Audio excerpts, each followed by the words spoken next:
Hello. The children's sermon, I've got some help with the sermon today. I have with me Mr. Turtle. He is an eastern box turtle. He's a native of Kentucky and much of the South. This is his first Presbyterian service. Actually, it's his first. He's never been to the Baptist church or Christian church either, but it's his first church service of any type. But he's been very concerned about the earth, and also, you see he's got little red eyes. That tells you that he's a male. The males have red eyes in this particular turtle.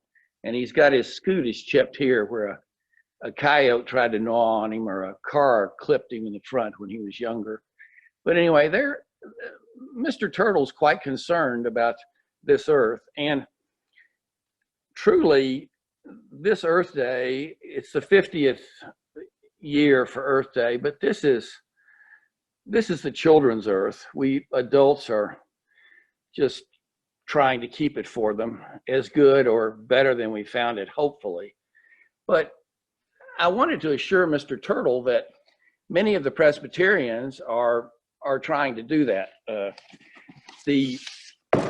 Many of us are doing little things, and I won't mention everyone, but there's many people that are working to give kindnesses to the earth.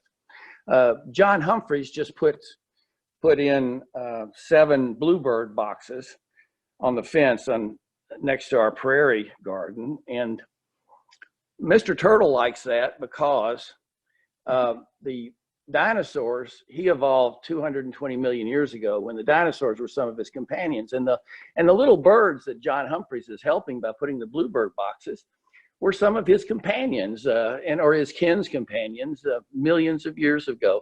These little feathered kins of the dinosaurs, John Humphreys is helping.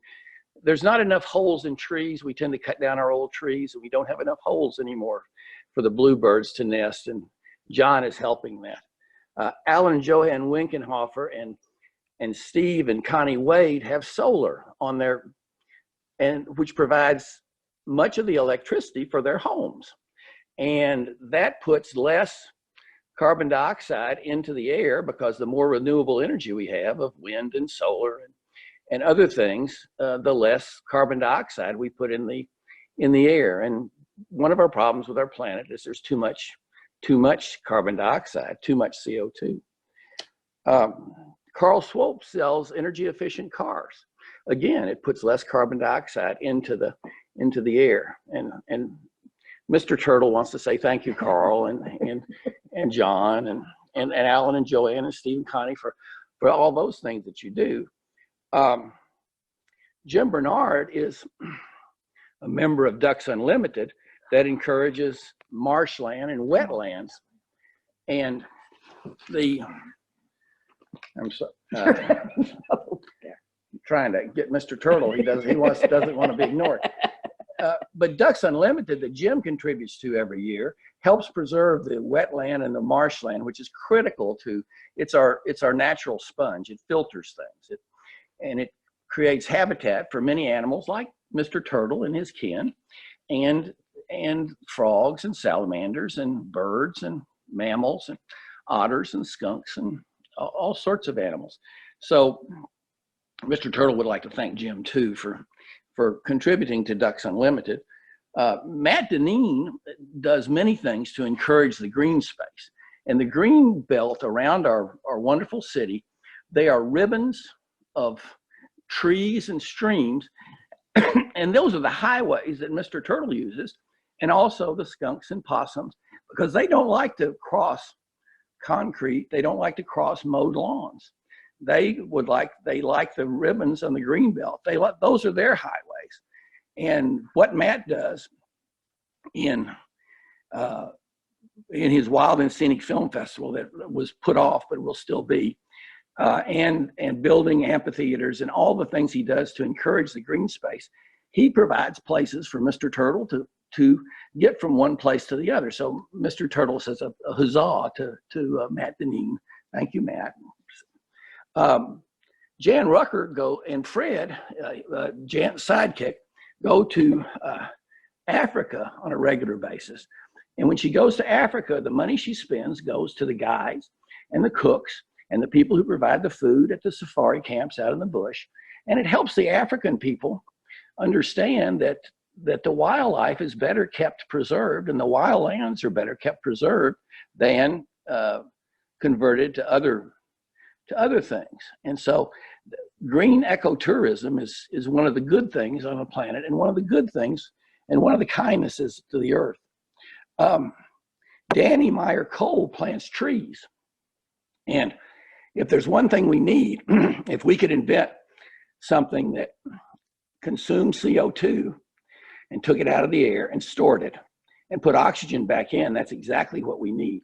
Well, God has already invented that. He calls it a tree, or we call it a tree, but he's already invented it. And we need billions and billions of trees because that helps climate change and helps deter climate change on our planet. So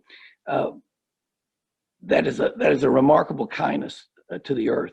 And any of you that would like to plant a white oak, I have more white oaks than I can give away that I would be happy for you to have. And you can come to my house and I will let you pick one out of my driveway without ever having to see me being socially conscious.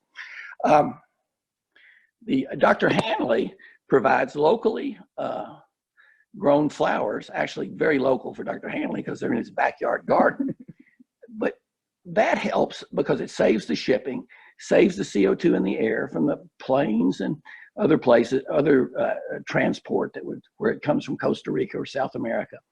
And any locally grown produce or flowers, it helps the planet. The prairie that we have next to our church, rather than mowed lawn, which provides no habitat for animals, are animals like Mr. Turtle and his relatives walk through that, and so do rabbits. And if we're lucky, we'll get a quail and sparrows and all sorts of birds and smaller animals. And mowed lawn provides no habitat. And we Presbyterians are providing good habitat. And rather than have a lawn that we have to mow several times a year, we have a prairie that only has to be mowed every so often. And that's a good thing and a kindness to the planet. There's so many people that I could mention but due to time, I can't. But we would like to think that we can provide you children with as good a planet 50 years from now as we have today. But we are truly the stewards of your earth. This is the children's earth. And God has given us a wonderful earth, and hopefully we can preserve it. We're talking about marginalized people, but there's also many marginalized species, and all the little animals don't have a voice. We are their voice.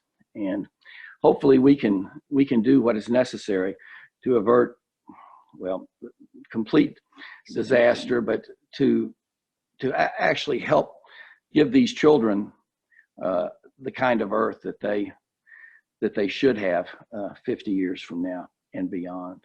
So I thank Chelsea for letting me do the children's sermon, and Mr. Turtle thanks you too.